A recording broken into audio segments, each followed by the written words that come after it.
예, 오늘 본문은 누가복음 20장 41절부터 시작됩니다. 그러나 누가복음 20장 1절부터 오늘 본문 바로 앞까지 보면은 그 당시에 있었던 종교 지도자들, 정확히 말하면 사내들인 공예 사람들을 중심으로 해서 예수님에게 세 가지 질문을 던졌습니다. 그 세 가지 질문은 몰라서, 궁금해서, 알고 싶어서 던진 질문이 아니고 예수님을 공격하고, 그리고 공격해서 예수님을 무너뜨리고, 궁극적으로는 예수님을 잡아서 죽이려고 했던 그런 악의적인 의도를 가지고 질문을 했습니다. 권위에 대한 질문, 그리고 세금에 대한 질문, 그리고 부활에 대한 질문. 그러나 어느 것 하나도 예수님께서 그 질문에 말려들지 않고 오히려 그 질문을 던지는 자들에게 그 의미를 환하게 밝혀주셨습니다. 자, 예수님께서 이제 세 번 공격을 당했습니다. 자, 이제 예수님께서 반격할 차례입니다. 예수님께서 반격한다고 해서 예수님도 똑같은 악의를 가지고 그들을 공격하려고 반격하는 그런 차원이 아니고, 이제 예수님께서 어떻게 보면은 앞에서 했던 세 가지 질문에 대한 답변적인 차원에서 예수님께서 반문을 하십니다. 자, 그 첫 번째 이제 반문이 무언가 하면은 이 다윗의 자손 예수 그리스도에 대한 것입니다. 자, 사람들이 어떻게 말을 했는가 하면은 그리스도는 다윗의 자손이다 이렇게 말하고 있습니다. 다윗의 자손으로 그리스도가 온다라고 이렇게 말을 하고 있습니다. 그러나 오늘 예수님께서 말씀하시기를 다윗이 직접 말을 했는데, 우리 선조 다윗이 직접 말했는데, 그 다윗의 말에 의하면은 다윗의 후손으로 오시는 그리스도는 다윗의 후손이 아니고 오히려 다윗의 주가 되신다. 오히려 다윗의 주님이 되신다. 그러니까 여기 사실은 좀 역설적인 것이 있죠. 훨씬 더 후대에 오면은 후손이 맞는데, 후대에 오면도 불구하고 다윗은 후대에 오실 자기 자손을 가리켜서 주님이라고 불렀다라는 것입니다. 자, 그 증거로 오늘 예수님께서 시편 110편 1절을 인용하고 있습니다. 시편 110편은 바로 다윗이 지은 시죠. 바로 그 인용하는 문구가 오늘 20장 42절에 나오죠. 제가 다시 한번 더 읽어드리겠습니다. 시편에 다윗이 친히 말하였으되 주께서 내 주께 이르시되, 이제 요 주께서 내 주께 이르시되 요것만 풀면은 오늘 전반부에 나타난 다윗의 자손에 대한 것은 쉽게 해결됩니다. 자, 첫 번째, 주께서 내 주께 이르시되, 이걸 다윗이 말했다는 겁니다. 이 주께서는 여호와 하나님을 말하는 겁니다. 하나님을 주님이라고 불렀고, 주께서 여호와 하나님 내 주께서 그리스도 주께 말했다는 겁니다. 그런데 두 번째 주는 그리스도를 말하는 것입니다. 주께서 내 주께 말하되, 다시 말하면 여호와 하나님께서 그리스도에게 말하되, 그러니까 그리스도와 주님은 똑같은 호칭이 되는 것입니다. 그래서 다윗이 시편을 쓸 때 후세에 오는, 후손으로 오는 그 자손을 가리켜서 주, 즉 주님이라고 불렀다 이렇게 말합니다. 자, 이제 여기서 지금까지 제가 설명을 했던 것을 간략하게 정리하면 사실 이거 절대로 어려운 게 아닙니다. 아주 쉽습니다. 인간적으로 말하면은 그리스도는 다윗의 후손으로 오기 때문에 다윗의 후손이 맞습니다. 그러나 다윗 스스로가 인간적으로 연대기적으로 후손으로 오는 그리스도를 주님이라고 불렀다는 겁니다. 자, 이것은 무슨 차원에서 불렀습니까? 자, 가장 쉽게 말하자면 우리가 말하자는 신앙적인 차원에서, 영적인 차원에서 비록 내 후손으로 오는 그리스도이지만 이분이야말로 나의 주님이다라는 것입니다. 자, 이것을 논리적으로 풀거나 이게 이성적으로 토론해서 맞추어낼 수 있는 그런 성격의 것이 아닙니다. 다윗이 신앙 고백으로 먼 나중에, 그러니까 약 1000년 뒤죠. 1000년 뒤에 오는 자기의 자손을 가리켜서 나의 주님이다라고 불렀다는 겁니다. 그 연대기적으로 인간적으로는 맞지 않죠. 그러나 신앙 고백적으로 영적으로 후손으로 오지만 그분이야말로 정말 그리스도, 그 그리스도야말로 나의 주님이다 이렇게 말합니다. 그래서 사람들은 그리스도를 다윗의 자손이라고 말하지만 진짜는 그리스도는 다윗의 자손의 차원이 아니고 다윗의 주님이 되신다라는 것입니다. 자, 이런 차원들을 가장 잘 명백하게 선포했던 분이 사도 바울입니다. 자, 로마서 1장 3절에 바울이 이렇게 말합니다. 로마서 첫 부분이죠. 그의 아들에 관하여 육신으로 말하자면은 다윗의 혈통에서 나셨고 성결의 영으로 말하자면은 죽은 자 가운데서 부활하셔서 능력으로 죽은 자 가운데서 부활해서 능력으로 하나님의 아들이 되셨으니 곧 우리 주 예수 그리스도라. 그러니까 요 문구에 다 들어가 있는 거죠. 육신으로 말하자면은 그 아들 그 예수는 육신으로 말하자면은 다윗의 혈통이다, 다윗의 후손이라는 겁니다. 그러나 성결의 영으로 말하자면은 죽은 자 가운데서 부활하여서 능력으로 하나님의 아들이 되셨고 그분이 우리 주 예수 그리스도라는 것입니다. 그걸 바울이 쉽게 구별해 주는 거 있죠. 쉽게 설명을 해주고 있죠. 육신으로 말하자면 다윗의 혈통에 불과하지만은 성결의 영으로 말하면 그분이 그리스도고 하나님의 아들이고 우리의 주님이다라고 말을 합니다. 다시 고린도후서 5장 16절로 가면 바울은 이렇게 말합니다. 지금까지 자기가 그리스도를 예수를 육신으로 알았으나 이제는 그같이 알지 않겠다라고 말을 합니다. 무슨 말인가 하면 사도 바울이 원래 이름이 사울이었죠. 사울이었을 때 이 사울은 예수라는 사람을 육신으로 알았습니다. 육신으로 아니까 예수에 대해서 어떤 결론을 품고 있었는가 하면은 선지자 같기도 하고 랍비 같기도 하고 말씀도 잘 가르치고 때로는 기적도 일으키는데 가장 괘씸한 건 뭡니까? 율법을 자주 어긴다는 겁니다. 특별히 안식일 율법을 그렇게 잘 어긴다는 겁니다. 그래서 이 사울, 즉 사도 바울이 보니까 선지자나 랍비나 다 좋은데 율법을 어기는 저 예수란 자는 용서할 수가 없는 겁니다. 감히 율법을 어겨 유대인이? 그래서 이 사도 사울은 원래 이름 사울은 예수를 용서하지 못합니다. 예수는 잡아서 감옥에 가둘 사람에 불과한 겁니다. 특별히 예수를 따라가는 사람들, 예수를 따르는 사람들은 잡아서 감옥에 가두어서 죽이거나 감옥에 오래도록 살게 해야 되는 것입니다. 우리들이 잘 알듯이 사도행전 9장에 바로 그 일을 하려고 사울이 다메섹으로 가다가 그 다메섹 도상에서 부활하신 예수님을 만나고 좀 거칠게 말하면 뒤집어진 거죠. 이제 드디어 부활하신 예수를 만나고 난 다음에 이제는 더 이상 육신으로 알지 아니하고 부활하신 예수를 알고 보니까 그분이야말로 하나님의 아들이었고 그리스도였다는 것을 알게 됩니다. 그리고 사도 바울이 그 눈에서 비늘 같은 것이 벗겨져서 거리에 나가서 제일 먼저 선포했던 게 뭡니까? 바로 예수가 그리스도고 예수가 하나님의 아들이었다.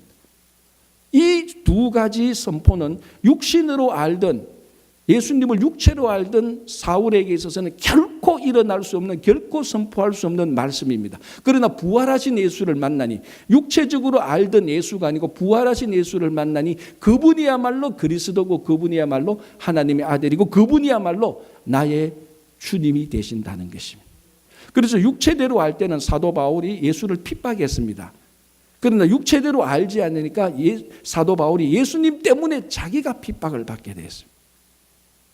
그러니까 간략하게 우리가 쓰는 용어로 정리하자면 사도 바울이 육체적으로 알 때는 율법을 어기는 자요, 고작해야 랍비고 선지자인데 부활하신 예수님 영적으로 믿음으로 보니까 그 예수야말로 진짜 그리스도고 그 예수야말로 나의 주님이고 그 예수야말로 하나님의 아들이라는 것입니다. 이 똑같은 구절 고린도후서 5장 16절 앞에는요, 사실은 이 구절 앞에 사도 바울이 뭐라고 말했는가 하면은 내가 다른 사람들도 육체대로 알지 않겠다라고 말을 했습니다. 바울은 예수님도 더 이상 육체대로 알지 않고 다른 사람들도 육체대로 알지 않겠다. 자, 이 말은 뭡니까? 우리가 사람을 육체대로 안다는 건 뭡니까? 그 사람의 인종, 피부 색깔, 민족, 그 사람의 출신, 신분, 지위, 학력, 외모 이런 것을 가지고 사람을 알고 판단하는 것, 이걸 육체대로 안다는 것입니다. 사실은 우리 대부분은 어느 정도가 아니고 사실은 대부분의 사람들은 대부분 사람을 육체대로 판단하죠. 일단 눈에 보이니까. 그게 우리들이 신앙생활을 하면서도 사도 바울이 고백했던 사람을 육체대로 알지 않겠다고 했던 그 일을 우리가 육체대로 알고 있는 것입니다. 자, 어느 큰 기업의 그 회장의 유능한 여비서가 갑자기 병으로 죽었습니다. 자, 그럼 다시 이제 여비서를 채용해야 됩니다. 공고를 내니까 큰 기업 회장의 여비서니까 유능한 사람들이 다 지원을 했고 그 지원자 가운데 3명을 서류심사에서 딱 뽑았습니다. 그래서 3명을 이제 인터뷰를 합니다. 인터뷰를 하는데 인터뷰하는 사람이 첫 번째 지원자에게 물었습니다. 1 더하기 1이 얼마입니까? 이렇게 물었습니다. 그러니까 인터뷰하는 사람이 무슨 의도가 있겠다 싶어서 1 더하기 1 딱 하니까 일자 두 개를 쓰니까 11 비슷하거든요. 11입니다 라고 말을 했습니다. 그러니까 인터뷰하는 사람이 이 사람이 센스가 있다 이렇게 생각을 했습니다. 자, 두 번째 사람을 불렀습니다. 똑같은 질문을 했죠. 1 더하기 1이 얼마입니까? 하니까 무슨 의도가 있겠다. 그래서 좀 시간을 달라. 내가 답을 하겠다. 그러니까 인터뷰하는 사람이 이 사람은 신중한 사람이구나. 세 번째 사람 1 더하기 1이 얼마입니까? 하니까 2입니다. 얘기를 들어보니까 이 사람은 솔직 담백한 사람이구나. 첫 번째 사람은 센스 있는 사람이고 두 번째 사람은 신중한 사람이고 세 번째 사람은 솔직하고 확신 있는 사람이고 누구를 채용하면 좋을까? 여러분 같으면 누구를 채용하겠습니까? 그렇죠. 예쁜 여자를 선택했답니다. 이게 외모 지상주의죠. 이게 육체대로 사람을 판단하는 거하고 똑같습니다. 신중, 센스, 솔직, 담백, 뭘 필요해요? 외모대로 보면 되지. 그게 우리들 속에 늘 배에 느끼고 사실은 이 우스운 이야기지만 이게 사도 바울이 고백했던 것하고 똑같습니다. 내가 예수를 육체대로 더 이상 보지 않겠다. 그거하고 내가 더 이상 사람을 육체대로 보지 않겠다. 예수님을 진짜 영적으로 신앙 고백으로 믿음으로 보니까 그제서야 정말 이 예수야말로 나의 주인이 되고 메시아라는 것을 고백하게 되는 것입니다. 혹시나 여러분들 가운데 아직 예수님에 대해서 확신이 없거나 예수님이 그냥 공자나 아주 위대한 사상가나 좋은 인물이나 선지자로 생각하시는 분들이 있다면 오늘 이 본문을 택하면서 다윗조차도 자기의 후손으로 오는 자기의 후손 혈통으로 오는 그 사람을 가리켜서 나의 주님이라고 고백할 수 있던 이 믿음, 이 영적인 눈, 이것이 우리들에게 필요합니다. 이것이 없는 한은요 평생 예수를 아무리 뚫어지게 천년 만년을 봐도 육체대로 본다면 예수님은 우리의 주인이 될 수 없습니다. 그래서 혹시나 여러분들 아직까지 그렇다면 다시 한번 예수를 육체대로 알지 아니하고 믿음의 눈으로 정말 저분이야말로 나를 구원하시기 위하여 이 땅에 오신 하나님이고 그분이야말로 온 인류를 구원할 수 있는 구세주라는 것을 믿음으로 받아들이면 정말 바울이 고백했던 것처럼 오늘 예수님의 이 가르침대로 예수님은 나의 주님이라고 고백할 수 있는 것입니다. 자, 사람을 볼 때도 똑같습니다. 우리의 눈에는 사람의 외모가 보이죠. 그러나 우리가 정말 성도가 사람을 봐야 될 때는 그 안에 있는 하나님의 형상으로 봐야 되는 것입니다. 잘났든 못났든 신분이 어떻든 지위가 어떻든 인종이 어떻든 우리 성도가 한 사람을 볼 때는 그 안에 담겨진 고결한 고귀한 창조 때에 새겨진 하나님의 형상을 보게 될 때 더 이상 정말 차별과 무시하지 않게 되는 것입니다. 우리가 사람을 차별하고 무시하는 이유가 뭡니까? 육체대로 판단하니까 그렇죠. 내가 저 사람보다는 힘이 있지. 내가 저 사람보다는 지위가 우월하지. 내가 저 사람보다는 요거 낫지. 이런 육체대로 판단하니까 눈에 보이는 거로 판단하니까 그 안에 교만이 터고 사람을 무시하고 차별하게 되는 것. 그러나 하나님의 형상으로 보면 우리는 똑같은 하나님의 형상입니다. 그래서 다시 한번 예수 그리스도를 육체대로 보지 않듯이 사람들도 육체대로 보지 않을 때 예수님을 우리의 구주로 고백하고 정말 사람들을 우리 형제자매로 맞이할 수 있는 것입니다.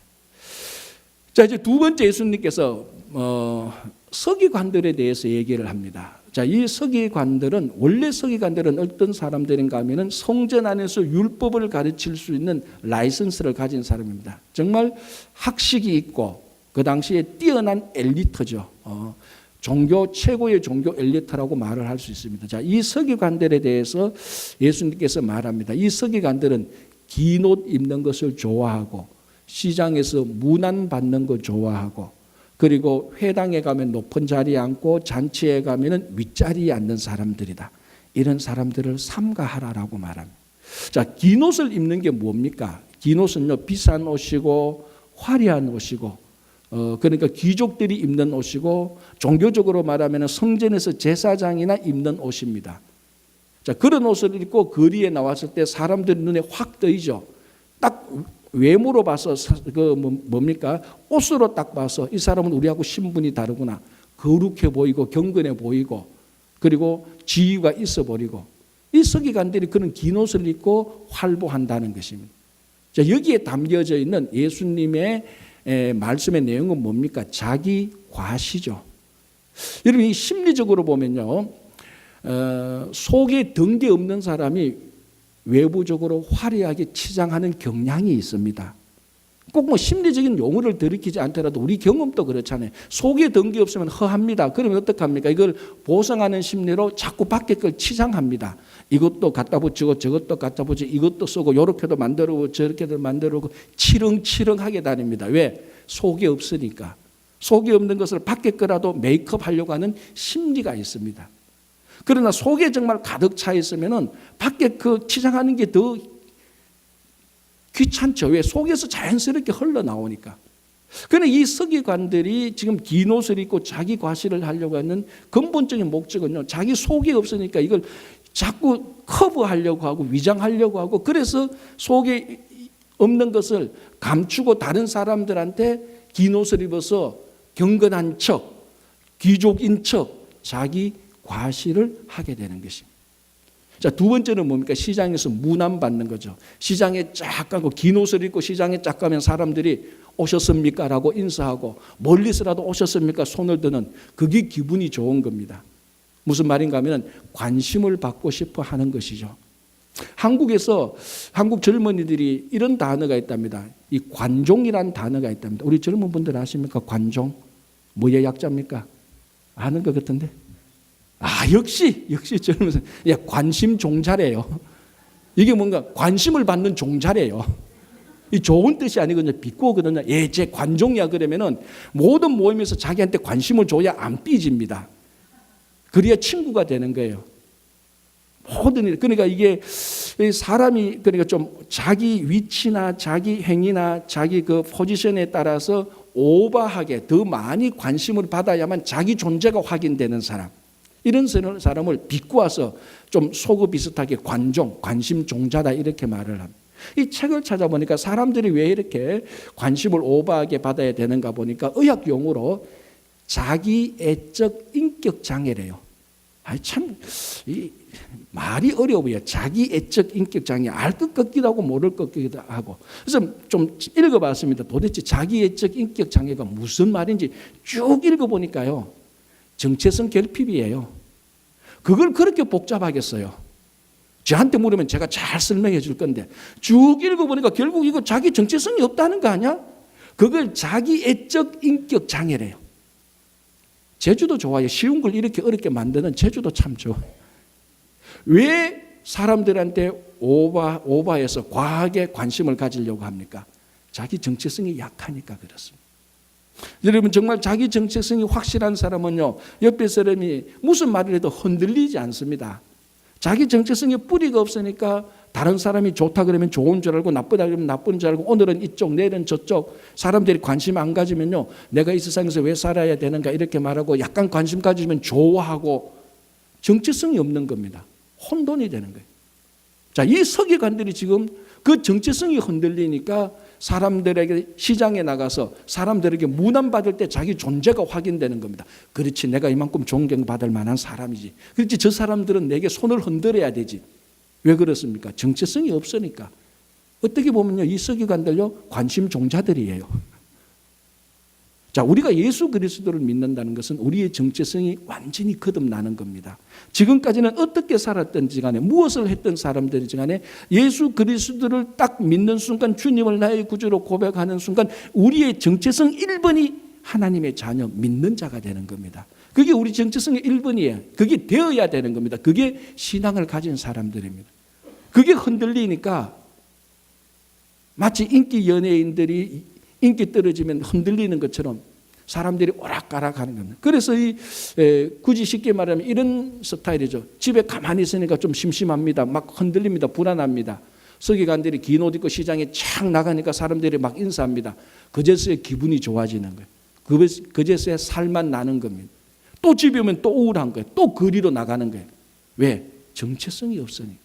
우리 믿는 그리스도인들도 성도에 대한, 하나님의 자녀에 대한 정체성이 없을 때 세상의 가치와 세상의 방법과 세상의 목적에 막 흔들려 버리는 거예요. 유행에 따라 막 가는 거죠. 사람들의 인기에 따라서, 사람들의 관심에 관해서, 사람들의 관심에 따라서 인생이 오르락내리락 하는 것이 정체성 없는 성도의 하나님의 자녀로서 정체성 없는 모습입니다. 정말 우리가 그리스도 안에 있으며 정체성이 있다면 세상이 어떤 바람으로 흔들려도 전혀 흔들림이 없는 것입니다.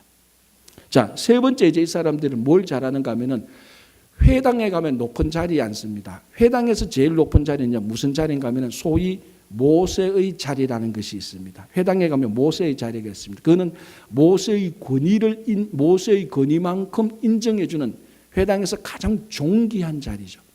그래서 그 회당장이 있는데 오늘 정말 그 회당장에 정말 귀한 손님이 오시면 이 귀한 손님을 모세의 자리에 앉히는 겁니다. 그 서기관들이 회당에 들어가서 그 자리에 앉기를 좋아한다는 거죠. 뭡니까?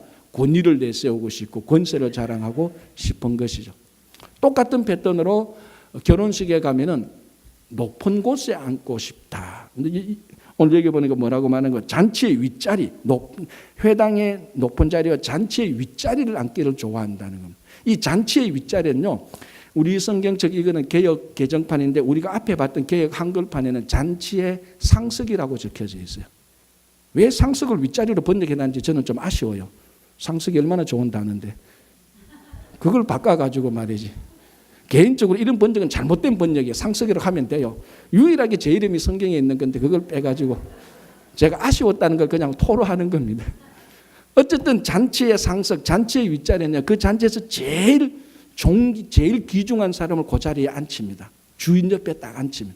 그러면 그 잔치에 왔던 사람이 오늘 이 잔치에서 진짜로 제일 귀중한 사람이 누군가 주인 옆에 딱 앉는 사람은 딱 아는 거죠. 그럼 사람들이 와서 그 사람에게 또 존경과 명예를 표하는 겁니다. 그럼 또 어깨가 으쓱 올라가고 또 교만해지는 거죠. 자기 권위가 올라가는 거죠.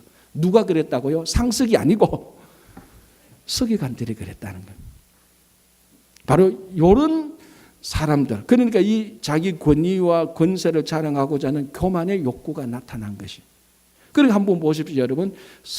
회당이나 잔치에 가는데 높은 자리 윗자리에 앉고 시장에 나가면 문안받고 긴 옷 입고 그것들을 보면 굉장히 경건한 모습이 나타납니다.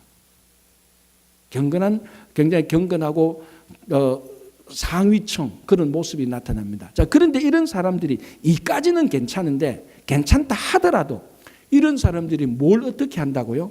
오늘 본문을 보면 이 서기관들이 과부의 가산, 과부의 재산을 삼켜버린다는 겁니다. 자, 이게 무슨 상황인가 하면은 남편이 죽게 될 때 자기 아내의 재산을 서기관들에게 위임합니다. 그러니까 이 서기관들이 재산 관리 변호사 역할을 하는 것이죠. 자, 그러면은 이 과부의 재산을 위임받아 이 과부의 재산을 이제 책임지고 있는 서기관들의 제일 중요한 업무는 뭡니까? 이 과부의 재산이 잘 유지되도록 잘 관리해 줘야 되는 겁니다. 그런데 서기관들이 어떻게 합니까? 유지해 주는 척, 관리하는 척 하면서 자기가 다 중간에서 다 착복해버리는 아주 나쁜 짓을 했다는 것. 그리고 또 뭡니까? 길게 기도했다는 겁니다. 기도 내용이 많아서 길게 기도한 것이 아니고 사람들한테 잘 보이려고, 거룩하게 보이려고 기도했다는 거죠. 자, 이런 모습들, 그러니까 쉽게 말하자면 겉은 거룩하게 보이는데 속은 착복하고 형식과 허례의식이 가득했습니다. 겉과 속이 완전히 다른 거죠. 우리는 이런 단어를 한자로 위선이라고 말을 합니다. 전형적인 위선의 케이스입니다. 긴 옷 입고 문안받고 높은 자리에 가서 거룩하고 경건한 척하지만은 아주 가난하고 약한 자들의 재산을 착복하고 사람들이 나타나면 보이는 척 길게 기도하면서 그 기도의 내용은 하나도 없고 중언부언하는 이런 위선들의 모습을 보여줍니다. 그래서 예수님께서 서기관들을 삼가하라. 디모데후서 3장 5절을 보면요, 사도 바울은 이런 사람들에 대해서 뭐라고 말하는가 하면 경건의 모양은 있지만 경건의 능력이 없는 사람이다라고 말을 합니다. 그래서 바울은 이런 사람들을 갖다 버리라고 말을 합니다. 공동체 내에서 경건의 모양만 있고 경건의 능력이 없는 사람은 갖다 버려버려라 이렇게 말합니다. 공동체에 전혀 도움이 안 된다는 것이. 우리 그 2세들 우리 이민 생활을 하고 우리가 이민 생활 가운데 신앙 생활을 같이 하고 저는 목회를 하면서 참 늘 우리가 고민하고 해결해야 될 중요한 일들 중에 하나가 우리 자녀들이 성인이 되어서 우리 1세가 원하는 만큼 신앙 생활을 잘 안 한다는 겁니다. 뭐 옳다 그르다를 떠나서 그게 드러난 현상이고 통계 수치죠.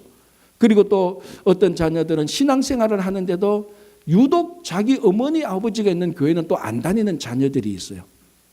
그래서 한번 전번에는 설문조사를 했습니다. 왜 교회를 다니지 않느냐, 아니면 왜 아버지 어머니 다니는 교회가 훨씬 더 가깝고 좋은데 왜 일부러 멀리 다른 교회를 가느냐, 이래 조사를 해보니까 1번이 뭐였는 줄 아십니까? 어른들이 싫어서. 아니 어른들이 왜 싫어? 그래 좀 더 조사를 해보니까 어른들의 위선이 싫다는 겁니다. 위선하는 신앙. 왜? 어릴 때 봤잖아요. 누구를 봤습니까? 자기 어머니 아버지를 본 거예요. 사실은 교회 가면 거룩하게 기도하고 두 손 들고 거룩하게 찬양하고 예배 드릴 때 눈물을 흘리는데 집에만 오면은 똑같다는 거예요. 교회에서는 지킬 박사인데 집에만 오면 하이드입니다. 이거는 저희 해석이에요. 집에만 오면 하이드인데 교회 가면 또 고상한 지킬 박사로 바뀌는. 지킬 박사와 하이드가 일주일에 몇 번씩 왔다 갔다 하는 것을 보면서 자녀들이 저 신앙에서 위선을 발견하는 겁니다. 물론 다 그렇다는 건 절대 안 돼. 일부입니다. 일부.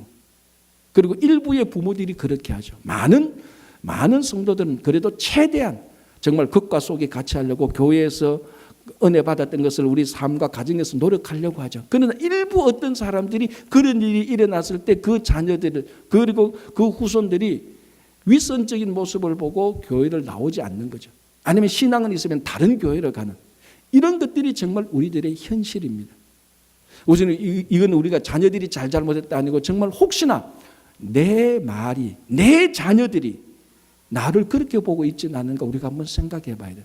혹시나 내가 이 서기관처럼 옷을 길게 입고 내가 문안 받는 거 좋아하고 내가 윗자리 좋아하는 것은 아닌지 우리가 한번 생각해 봐야 돼요. 주님께서 말합니다. 이런 사람들을 삼가하라. 사도 바울은 말합니다. 갖다 버려라라고 말을 합니다. 어쩌면 우리가 있는 공동체에서 갖다 버려야 될 대상이 아닌지 한번 생각을 해봐야 돼요. 그래서 우리는 긴 옷을 입는 대신에 심령을 채워야 됩니다. 말씀으로 채우고 하늘나라에 대한 소망으로 채우고 정말 예수 그리스도에 대한 간절한 마음으로 심령을 채웁니다. 그러면 그게 저절로 겉으로 다 드러나는 것입니다. 문안 받기 전에 문안해야 됩니다. 그죠? 정말 정체성이 확고한 사람은 문안 받기보다 먼저 문안을 하죠. 쉽게 말하면 인사 받기보다 인사를 먼저 하는 겁니다. 그래도 전혀 내가 저 사람보다 약해서 내가 저 사람보다 부족해서 인사를 먼저 하는 게 아닙니다. 내 정체성이 확고하니까 예수 그리스도의 안에 있으니까 정체성이 확고한 사람이 먼저 다가가는 것이죠. 어디 가도 높은 자리, 윗자리보다는 정말 겸손한 자리에 앉을 때 우리는 극과 속이 같아지는 그런 성도의 삶을 살아야 되는 것입니다. 자, 그 다음에 주님께서 보신 것을 말씀하시는데 주님께서 보신 게 뭐냐면 바로 요 앞에서 서기관들이 과부의 재산을 삼킨다 그러는데 바로 그런 과부 이야기를 하고 있습니다. 죄송합니다. 이 과부란 말이 좋은 긍정적인 용어는 아닌데 성경이 또 그렇게 번역이 되어 있으니까 오늘 번역에 제가 좀 불만이 많아요. 이 과부라는 말은 사실 그렇게 썩 긍정적인 건 아니잖아요. 어쨌거나 본문에 그래 되어 있으니까 제가 과부라는 말을 하겠습니다. 혹시나 마음에 좀 불편하신 분은 이해하시기 바랍니다. 자, 예수님께서 봤습니다. 성전에 가서 헌금하는 부자들을 봤습니다. 헌금하는 걸 봤습니다. 액수는 안 나와 있는데 얼마 정도 하는 걸 보셨겠죠. 왜? 그 다음에 과부가 나와서 헌금하는 액수를 봤으니까. 과부가 하는 헌금 액수를 봤듯이 부자가 하는 액수를 봤습니다. 그런데 부자가 얼마 헌금했는지는 기록하지 않습니다. 그런데 이 가난한 과부가 얼마 헌금했는가는 기록하고 있죠. 얼마라고요? 2렙돈. 한 렙돈은 100분의 1 데나리온입니다. 자, 우리가 잘 알잖아요. 데나리온은 노동자 하루 품삯입니다. 그러면 2렙돈은 100분의 2, 약분하면 50분의 1. 그러니까 한 데나리온의 50분의 1 액수를 헌금했다는 겁니다. 자, 오늘날로 한번 따져봅시다. 이게 얼마인가? 우리 그 미니멈 레이버 차지에서 15불 하고 8시간 일합니다. 하루에 얼마 벌입니까? 15 곱하기 8? 이 계산이 안 됩니까? 이게 120불. 봅시다. 이게 뭐 많다 적다 있으시면 많다 적다 할 수 있지만 120불. 그럼 120불에 50분의 1은 얼마입니까? 제가 또 해줘야 되죠. 2불 50센트. 2불 40센트인데 우리 말하기 좋기 위해서 2불 50센트로 합시다. 그럼 오늘 이 과부가 헌금함에 얼마를 넣는가 하면은 2불 50센트를 헌금을 한 거예요. 예수님께서 그걸 본 겁니다. 자, 우리 주일학교 아이들이 1불도 하고 2불도 하고 3불도 합니다. 그죠?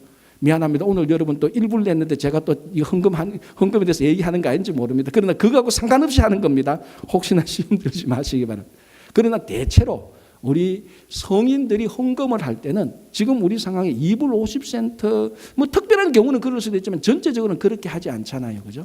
아니면 뭐 헌금을 안 할 수도, 못 할 수도 있고 하는데 헌금을 할 때는 우리가 지금 2불 50센트 하는 사람들은 거의 없습니다. 자, 중요한 건 그것도 양보하고 넘어갔는데 2불 50센트 헌금하는 것을 예수님께서 보시고 뭐라고 말씀하십니까? 이 과부가 한 헌금이 부자들이 한 헌금, 그리고 어떤 사람들이 한 헌금보다 더 많다라고 말을 했습니다. 그럼 부자는 얼마를 했어요? 2불 50센트도 안 했다는 말이에요. 예수님께서 보았으니까. 정말 이 부자가 2불 50센트도 안 했을까요? 그렇지는 않죠. 그럼 여기에 다른 의미가 있다는 겁니다. 이 부자가 한 헌금의 액수보다 2불 50센트 한 이 가난한 과부의 헌금이 더 많다. 왜 그런 줄 아십니까? 이 가난한 과부의 헌금이 액수를 따지는 게 아니고 가치를 따지기 때문에 그렇습니다. 다시 말하면 헌금의 프라이스, 실제 얼마, 액면가 얼마 그걸 본 게 아니고 2불 50센트를 헌금을 했지만 그 2불 50센트의 가치를 보니까 어떤 부자가 한 헌금의 가치보다 뭐 100불, 200불, 1000불을 했을 수도 있죠. 1000불 했다 하더라도 2불 50센트 헌금한 이 가치가 1000불 헌금한 가치보다 더 많다는 겁니다. 액수를 말하는 것이 아니고 가치를 말한 것이죠. 그럼 왜 이 과부의 2불 50센트 가치가 그만큼 많습니까? 자기 생활비 전부를 드렸기 때문에 그렇습니다. 그러면 무조건 자기 생활비 전부를 드리면 이렇게 가치가 있습니까? 그럴 수는 있죠. 그러나 중요한 것은 자기 생활비 전부를 드린다는 의미가 뭡니까? 그만큼 희생하고 온전히 바친다는 겁니다. 2불 50센트 이건 내 전 재산인데 이거 내가 하나님께 다 드리면은 내 삶 전체를 다 바치는 겁니다. 정말 오늘 저녁에 누구나도 하나님이 어떤 누구의 도움이 손길이 없으면 오늘 저녁부터 쫄쫄 굶어야 됩니다. 잘 때도 없습니다. 내일 아침도 굶어야 됩니다. 그러니까 이 사람은 자기 생활 전체를 걸고 하나님께 바친 겁니다. 액수가 중요한 것이 아니고 가치가 중요한 것이죠. 그래서 주님께서 이 가치를 보고 가치가 어떤 사람의 헌금의 가치보다 더 많다는 것입니다. 혹시나 해서 또 말씀드리는데 헌금 액수가 작다고 무조건 가치가 있는 건 또 아닙니다. 정말 가치, 거기는 희생이 들어가는 겁니다. 내가 이거 하나님께 드리면서 이만큼 희생을 기쁘게 감당하겠다는 그 희생이 들어갈 때, 온전한 헌신이 들어갈 때에 하나님께서 많다라고 인정을 하는 거예요. 그래서 오늘 이 본문은요, 과부 이야기는요, 헌금 얘기, 돈 얘기가 아니에요. 가치 얘기고 우리 헌신 얘기고 희생 이야기를 말하고 있는 것입니다. 자, 대공황 때에 한 청년이 자기 전 재산이 1달러가 있었던 청년이 있습니다. 그런데 그 다음 날에 이 1달러를 가지고 다른 주에 가서 일을 하도록 되어 있습니다. 이제 공장에 다 이제 우리말로 하면 인터뷰하고 다 채용이 다 결정되었습니다. 이제 그 다른 주로 가는데 꼭 그 티켓 값이 고속버스를 타고 가야 되는데 고속버스 티켓 값이 딱 1불입니다. 그래서 내일 아침에 이 1불 가지고 고속버스 티켓을 끊어 가지고 그 주에 가서 이제 일을 하면 됩니다. 일을 하면 그때부터 먹고 살도록 되는 바로 이런 상황입니다. 이런 상황에 이 청년이 주일날, 그러니까 일하러 가기로 한 날은 월요일인데 주일날 교회 가서 하나님께 예배를 드렸습니다. 예배를 드리는데 예배 마칠 때쯤 무슨 순서가 있습니까? 그렇죠. 헌금 순서가 있는 거죠. 저희들은 도로미 사지만 이제 그때 정도는 다 헌금 바구니를 다 돌렸잖아요. 중간쯤 앉아 있는데 헌금 바구니가 오는 거예요. 앞줄, 첫째 줄, 둘째 줄. 호주머니는 딱 1불밖에 없습니다. 어떻게 하냐? 이거 만약에 여기서 1불이 안 되면 내일 그 주까지 갈 수가 없습니다. 그 다른 주까지 갈 수 없으면 일을 하지 못하고 그럼 굉장히 삶이 다 무너지는 겁니다. 하나님께 드리고는 싶은데 고민이 생기는 거예요. 어떻게 하나? 헌금 바구니는 자기 앞에 착착 옵니다. 그래서 이 청년이 결심합니다. 좋다. 50센트를 내자. 대신 50센트 가지고 그 주까지 가는데 절반까지만 가자. 그리고 그 나머지 절반은 내가 걸어가자.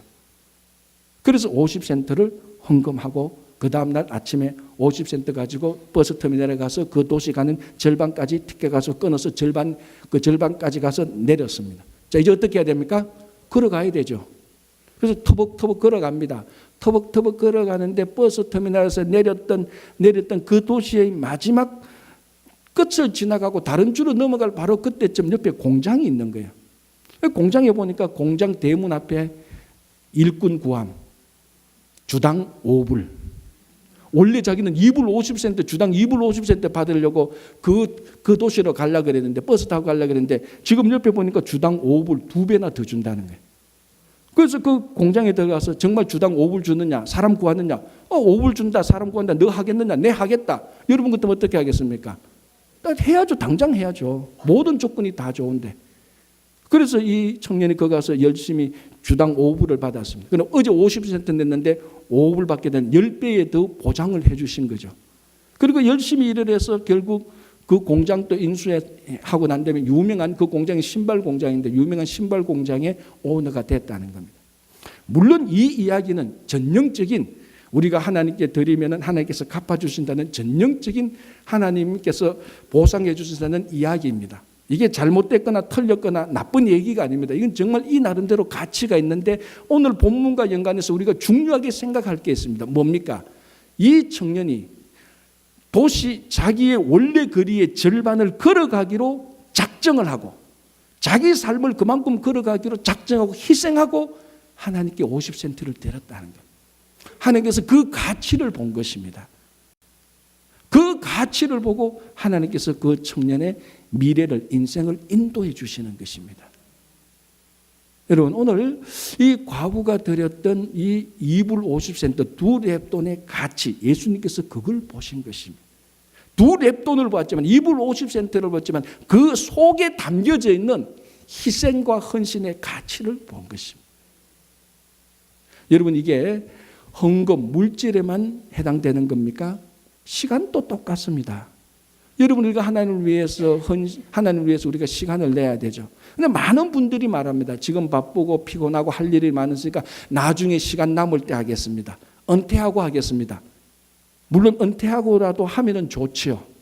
나쁘다는 건 아닙니다. 그러나 여러분, 은퇴하고 남은 엑스트라 시간, 은퇴하고 남은 20시간을 하나님께 드리는 것보다 지금 이 귀한 시간을 하나님을 위해서 먼저 떼어놓는 30분이 은퇴하고 남은 20시간보다 훨씬 더 가치가 있는 것입니다. 시간이 가치란 게 그런 거 아닙니까?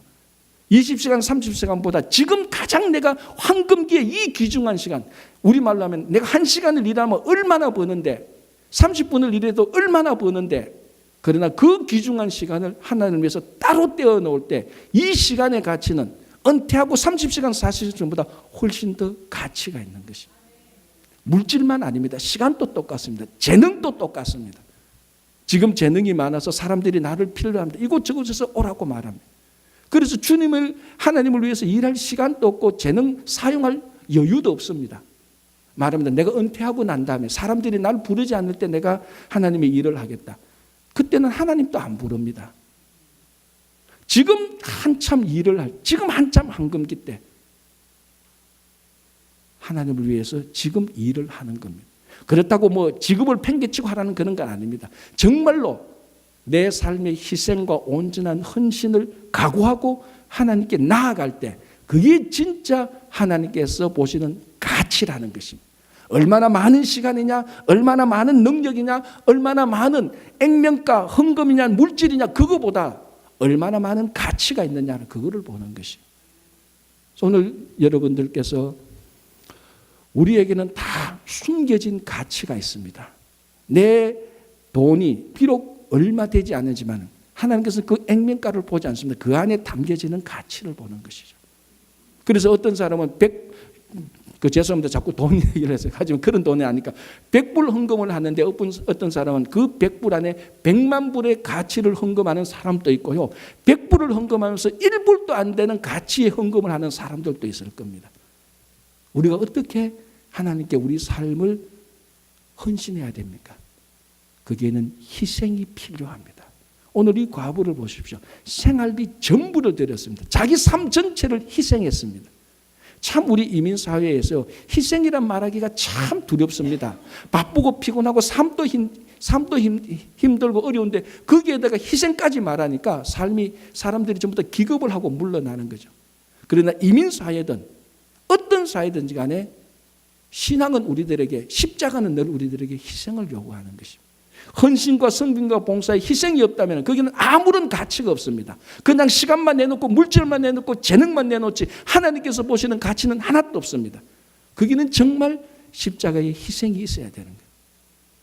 그래서 가치 있는, 우리 삶에 가치 있는 그것은 희생이 우리를 가치 있도록 하는 것입니다. 자, 오늘 세 가지를 봤습니다. 다 동떨어진 얘기 같습니다. 다윗의 자손이 뭐 인간적으로 자손이냐 영적으로 뭐냐, 자, 이 이야기, 그리고 서기관들 이야기, 그리고 과부 이야기, 다 이 세 개가 동떨어진 이야기 같은데요, 가만히 살펴보면 한 가지 똑같이 말하고 있습니다. 뭡니까? 보이지 않는 것을 보라는 것입니다. 자, 보이는 육체의 관점으로 봤을 때 예수 그리스도는 그냥 자손입니다. 다윗의 자손입니다.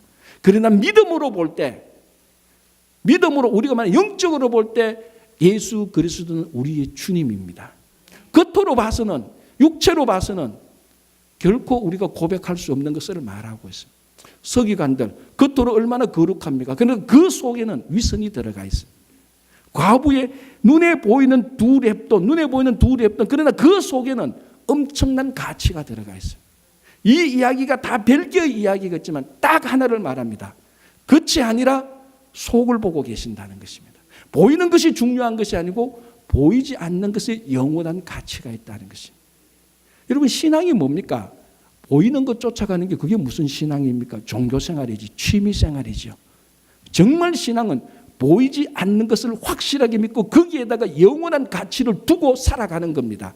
보이지 않는 하나님을 영원히 믿는 겁니다. 보이지 않는 성령께서 나와 함께 한다는 확신을 가지고 있습니다. 여러분들이 예수님께서 십자가에 달려 돌아가시는 것을 눈으로 보지 못했지만 성경을 통해서 그것을 믿을 때에 우리에게 십자가의 능력이 주어지는 겁니다. 그게 신앙 아닙니까?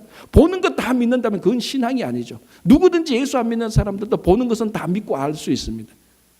그러나 우리는 보이지 않는 것에 영원한 가치를 두고 보이지 않는 것에 흔들림 없이 믿음 위에 서서 살아가는 것입니다. 그래서 정말 우리가 한평생 살아가면서 이 세상은 끊임없이 우리들에게 보이는 것만 보라고 말을 합니다. 우리는 보이는 것 외에 보이지 않는 것이 중요한 가치, 그게 신앙의 가치고 믿음으로 보는 것입니다. 그래서 여러분들 앞으로 살아가면서 더욱더 보이는 이 세상에 휘둘리지 말고 보이지 않는 영원한 세계를, 보이지 않는 영적 세계를, 보이지 않는 가치를 추구하는 여러분 되시기를 바랍니다.